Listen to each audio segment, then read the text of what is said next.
సరిగ్గా 200 సంవత్సరాల క్రితం అమెరికాలోని ఏల్ యూనివర్సిటీలో ఒక బుక్ కనిపించింది. ఆ పుస్తకంలో ఇప్పటి వరకు ఎప్పుడు చూడని కొత్త భాష, వింత డయాగ్రామ్స్ ఉన్నాయి. అసలు మొదటి మిస్టరీ ఏంటంటే ఆ పుస్తకం ఈ యూనివర్సిటీకి ఎలా వచ్చిందో ఇప్పటి వరకు ఎవరికి తెలియదు. ఈ పుస్తకంలో 240 పేజీలు ఉన్నాయి. అసలు ఈ పుస్తకం ఏ కాలం చెందినది అని కార్బన్ డేటింగ్ టెస్ట్ చేయగా అది 14వ శతాబ్దానికి చెందింది అని తెలిసింది. అంతటి పురాతన పుస్తకం అంటే ఖచ్చితంగా ఇందులో ఏదో మిస్టరీ ఉంటుందని గత 200 సంవత్సరాలుగా ఎంతోమంది మేధావులు ఆ పుస్తకాన్ని డిసైఫర్ చేయడానికి ఎంతో ట్రై చేశారు. కానీ ఏమీ లాభం లేకపోయింది. అందులో ఉన్న భాష మాత్రం ఖచ్చితంగా ప్రస్తుతం మన ప్రపంచంలో ఎక్కడ ఎవరు వాడట్లేదు. మరి మన ప్రపంచంలో ఎక్కడ వాడిన భాష ఇందులో ఉందంటే ఈ పుస్తకం వేరే ప్రపంచానికి సంబంధించిందా అని సందేహం వచ్చింది. అందులోని వింత ఆకారాలు, మనుషులు, చెట్లు మన భూమికి చెందినవిగా అసలు అనిపించట్లేదు. మేబీ ఈ పుస్తకం వేరే గ్రహానికి సంబంధించిందా అని వాదించేవారు కూడా ఎంతోమంది ఉన్నారు. కొంతమంది ఈ బుక్ ఏదో కోడ్ లాంగ్వేజ్లో రాసుకుంటారు అని అభిప్రాయపడ్డారు. కానీ అది కోడ్ లాంగ్వేజ్ అయితే ఖచ్చితంగా కాదు.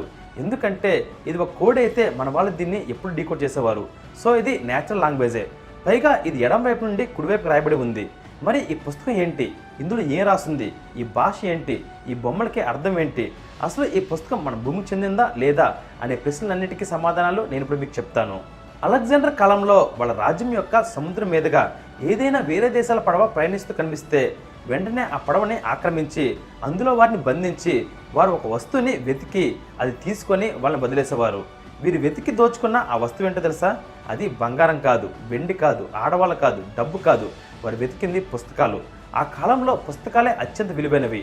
పుస్తకాలంటే కాగితాలు కావు, కాగితంలో రాసున్న జ్ఞానం, నాలెడ్జ్. అలా వివిధ దేశాల యొక్క పుస్తకాల నుంచి సేకరించిన నాలెడ్జ్ మొత్తాన్ని వాళ్ళ గ్రంథాలయాల్లో భద్రపరిచి స్టడీ చేసేవారు. ఆ కాలంలో పుస్తకాలకి అంత విలువ ఉండేది. మీకు ఇప్పుడు ఒక జరిగిన కథని చెప్తాను. సరిగ్గా 1000 సంవత్సరాల క్రితం ఉజ్బెకిస్తాన్లోని ఫెర్గానా వ్యాలీలో అల్ బురిని అనే ఒక అత్యంత జ్ఞాని ఉండేవాడు. అతని దగ్గర కొన్ని బ్రహ్మలిపికి సంబంధించిన పుస్తకాలు ఉండేవి. అతను అప్పట్లో ఉన్న అన్ని గ్రంథాలని స్టడీ చేసి the remaining traces of past century అంటే గడిచిన శతాబ్దాల మిగిలిన గుర్తులు అనే పుస్తకాన్ని రాశాడు. అతను మహమ్మద్ గజనీ ఆస్థానంలో ఉండేవాడు. గజనీ చనిపోయిన తర్వాత కొన్ని సంవత్సరాలకి అతను చనిపోయాడు. ఆ పుస్తకం అక్కడే ఉండే పీర్ సిరారుద్దీన్ అనే వ్యక్తి దగ్గరికి వచ్చింది. అతను అక్కడే ఉండే కొంతమంది ప్రజలకి నాయకుడిగా ఉండేవాడు. అతడి ప్రజలు నార్త్ ఈస్ట్ సింధు ప్రాంతానికి వలస వచ్చారు. ఆ ప్రాంతం ఇప్పుడు పాకిస్తాన్లో ఉంది. అంటే ఆ కాలంలో ఇది ఇండియాలోనే ఉందని అర్థం. అక్కడే వీరు స్థిరపడ్డారు. ఈయనే ఖోజా ఇస్మాయిలీ అనే ఒక తెగని స్టార్ట్ చేశాడు. అతడి కొడుకు పేరు పీర్ కబీరుద్దీన్. ఆయన ఎన్నో గ్రంథాలు చదివి ఎన్నో భాషలు నేర్చుకున్నాడు. అతడే ఖోజా స్క్రిప్ట్ అనే లిపిని కనిపెట్టాడు. అప్పట్లో సింధు ప్రాంతంలో లాండా అనే లిపి ఉండేది. అదే కాలక్రమేణా సింధు లిపిగా మారింది. ఫ్రెండ్స్, ఒక మోస్ట్ ఇంట్రెస్టింగ్ కథ చదివితే చాలు అది ఒక మనిషి జీవితాన్నే మార్చేస్తుందంటే మీరు నమ్ముతారా? కేవలం ఆ కథ మీ పిల్లలకి చదివి వినిపిస్తే చాలు వాళ్ళ జీవితానికి కావాల్సిన విలువలు నేర్చుకుంటారు అంటే మీరు నమ్ముతారా? మీరు జీవితంలో అనుభవిస్తున్నా లేక రాబోతున్నా ఎలాంటి సమస్యకైనా పరిష్కారం ఒక కథ చదివితే చాలు మీకు దొరుకుతుంది అంటే మీరు నమ్ముతారా? Yes, it's possible only with the greatest epic ever told in the history of mankind. It's the Mahabharata. ఈ కథ ఒక సూపర్ హిట్ మూవీ కన్నా 100 రెట్లు గొప్పగా ఉంటుంది. It's a challenge. విక్రమాదిత్య మాటలో రాసిన మహాభారతం పూర్తి కథ 2 భాగాలలో పుస్తకం ఇంకా ఈబుక్ రూపంలో అమెజాన్ ఇంకా 43 ఆన్లైన్ స్టోర్స్లో దొరుకుతుంది. ఈ పుస్తకం ప్రపంచవ్యాప్తంగా 54 భాషల్లో దొరుకుతుంది. లింక్స్ ఈ వీడియో కింద డిస్క్రిప్షన్లో ఇచ్చాను. వెంటనే ఆర్డర్ చేయండి. ఎందుకంటే ఇది కేవలం ఒక పుస్తకం మాత్రమే కాదు, ఇది నీ జీవితానికి కావాల్సిన గ్రంథాలయం. అయితే కబీరుద్దీన్ యొక్క పూర్వీకులు ఎప్పటి నుండో వర్తకులు. దేశ విదేశాలు ప్రయాణించి వ్యాపారం చేసేవారు. అలా తిరుగుతూ వాళ్ళు నేర్చుకున్న జ్ఞానం అంతటిని పుస్తకాల రూపంలో రాసి భద్రపరిచేవారు. అయితే ఈ పుస్తకాలన్నింటినీ సేకరించి వాటిలోని జ్ఞానం అంతటిని ఒక పుస్తకంలో రాయాలని కబీరుద్దీన్ నిర్ణయించుకొని వాళ్ళ పూర్వీకులు పుట్టిన ఉజ్బెకిస్తాన్లోని బుఖారాకి సంబంధించిన విషయాల నుండి మొదలుకొని ఎన్నో గొప్ప విషయాలు అందులో రాసుకున్నాడు. ఆ పుస్తకాన్ని 6 భాగాలుగా విభజించాడు. అదే herbal, astronomical, biological, cosmological, pharmaceutical and recipes.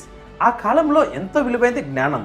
ఈ నాలెడ్జ్ కేవలం వాళ్ళ కుటుంబ సభ్యులకే ఉండాలని, అలా ఉంటే ఎప్పటికీ ఆ సింధు ప్రాంతంలో ధనవంతులుగా వీరి కుటుంబం వాళ్ళే ఉంటారని ఆ పుస్తకాన్ని లాండా, కోచ్కి, ముల్తానీ, మహాజని లిపులను కలిపి ఒక కొత్త లిపిని సృష్టించి రాశాడు. అతని మరణం తర్వాత అతని వారసులకి ఆ పుస్తకం సంక్రమించింది. కొన్ని దశాబ్దాల తర్వాత అరబ్బులు సింధు ప్రాంతం మీద దండెత్తి దాన్ని ఆక్రమించుకున్నారు. అప్పుడు ధనవంతులైన వర్తకులందరినీ చంపి వాళ్ళు పూర్తిగా దోచుకున్నారు. ఆ తరువాత 400 సంవత్సరాల వరకు ఎన్నో చేతులు మారి అదేంటో అర్థం కాక చివరికి ఏల్ యూనివర్సిటీ లైబ్రరీలో ఆ పుస్తకం తేలింది.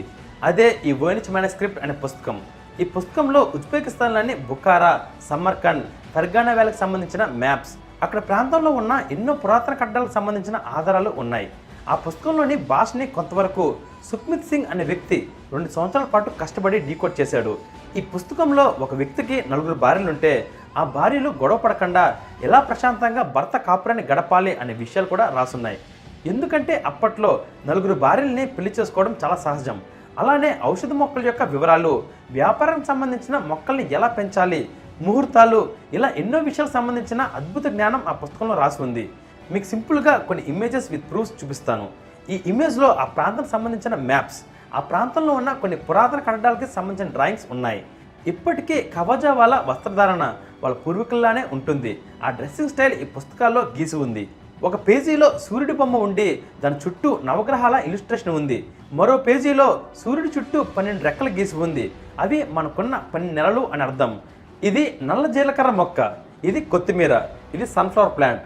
ఈ సన్ఫ్లవర్ మొక్కకి కింద ఏమని రాస్తుందంటే, ఈ మొక్కకు పూసిన పూలకి మధ్యలో తేనెతట్టెలా నల్లగా మారుతుంది, దానిలోని విలువైన నూనె ఉంటుంది. ఆ నూనె బరువు ఎక్కువైనప్పుడు పువ్వు కిందకి వాలిపోతుంది. దాన్ని కోసి వర్తకుడికి ఇస్తే దాని యొక్క బరువును బట్టి విలువ కట్టి మనకి సంపాదన ఇస్తాడు అని రాసి ఉంది. ఇలా ఎన్నో మొక్కల గురించి ఈ పుస్తకంలో రాసి ఉంది. ఫ్రెండ్స్, నెక్స్ట్ ఎపిసోడ్లో కంటెంట్ వేరే లెవెల్లో ఉంటుంది. Don't miss it. నేను రాసిన మహాభారత పుస్తకాన్ని ఇప్పుడే ఆర్డర్ చేయండి. లింక్స్ ఈ వీడియో కింద ఉన్న డిస్క్రిప్షన్లో ఇచ్చాను. అలాగే ఇప్పటి వరకు నా ఛానల్ని మీరు సబ్స్క్రైబ్ చేసుకుని ఉండకపోతే వెంటనే సబ్స్క్రైబ్ చేసుకోండి. Till then take care.